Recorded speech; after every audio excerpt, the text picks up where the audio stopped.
होलिका अप्सरा साधना। यह एक अप्सरा की साधना है जिसको केवल होलिका दहन की रात्रि को ही किया जा सकता है। यह साधना एक ऐसी साधना है जो कम समय में सिद्ध हो जाती है। लगभग इस साधना को सिद्ध करने में मात्र 2 घंटे लगते हैं। लेकिन ये साधना जितनी छोटी है उतनी ही कठिन भी है। इस साधना को करने वाला साधक इन 2 घंटों में बिल्कुल भी रीढ़ की हड्डी को ना तो झुका सकता है और ना ही अपनी आंखें खोल सकता है। अगर वो ऐसा कर देता है तो ये सिद्धि भंग हो जाती है और उसको फिर जीवन में कभी भी ये वाली सिद्धि प्राप्त नहीं हो सकती है। होलिका अप्सरा साधना ऐसी साधना है कि जिसको भी ये सिद्ध हो जाए, उसके जीवन में कुछ भी शेष रह नहीं जाता। धन, दौलत, ऐश्वर्य, उसके जीवन में सब चीज़ उसको प्राप्त होती है। होलिका अप्सरा की सहायता से वह जीवन में हर एक चीज़ प्राप्त कर सकता है जिसकी वह कामना कर सकता है। ये जो साधना अनुभव है, ये मैं आप सबको बता रहा हूँ, ये एक व्यक्ति का है और मैं उसी की ज़ुबानी में आपको इस अनुभव को सुनाऊँगा ताकि आप सबको ये अनुभव सुनने में अच्छा लगे। होलिका दहन की रात्रि आ गई थी और मैं यह साधना करने के तत्पर था। यह साधना जितनी छोटी है उतनी ही कठिन भी। इसमें होलिका दहन की अग्नि का प्रयोग होता है, इसलिए मैंने गांव के बाहर एक स्थान का चयन किया जो कि एकांत था और वहां पर मैंने होलिका दहन की सामग्री का इंतजाम किया। होलिका दहन की सामग्री का इंतजाम करने के पश्चात जब होलिका दहन का समय आ गया तब मैंने अग्नि प्रज्वलित की और साधना करने के लिए तैयार हो गया। लगभग रात के 1 बजे बैठ गया। साधना को करने के लिए जब मैं बैठा, मैंने इस साधना को करने से पहले बैठने की बहुत ज़्यादा प्रैक्टिस कर ली थी, जिससे कि ये 2 घंटे बिल्कुल मेरे को कोई विघ्न ना आए, बैठने की कोई दिक्कत ना हो, जिससे कि मैं सिद्धि को आसानी से प्राप्त कर सकूं।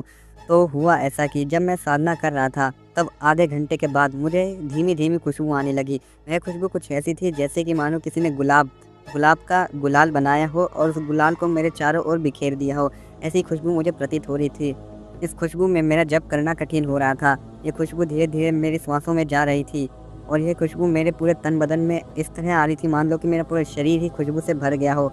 ऐसा लग रहा था जैसे मेरे चारों ओर खुशबू ही खुशबू है। ये खुशबू मेरे दिमाग पर भी चढ़ रही थी, पर मैं बिल्कुल भी अडिग ना रहा और खुशबू आने के बाद भी मैं साधना में लगा रहा। साधना करते-करते जब 1 घंटा हुआ, तब मुझे ऐसा महसूस हुआ कि जैसे कोई लड़की मेरे अगल-बगल घूम रही है और अगल-बगल घूम रही है। तभी मुझे ऐसा आभास हुआ जैसे कि कोई लड़की है, उसकी आकृति बन रही है, लेकिन मैं बिना अड़िग हुए अपनी साधना में लगा रहा। पायलों की आवाज़ भी मुझे इसी टाइम पर आने लगी।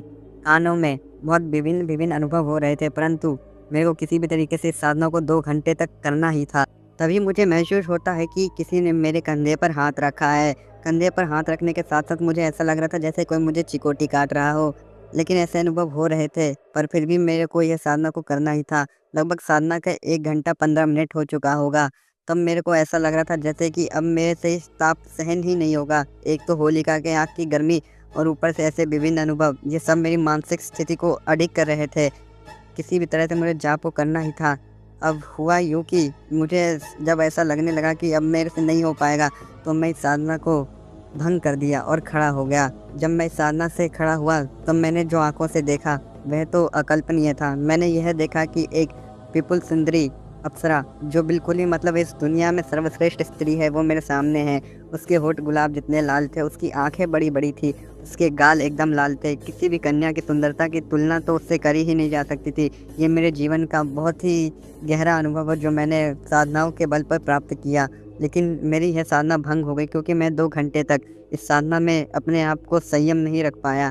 जब मैंने उस अप्सरा का सौंदर्य देखा तो बहुत ही ज़्यादा अकल्पनीय था।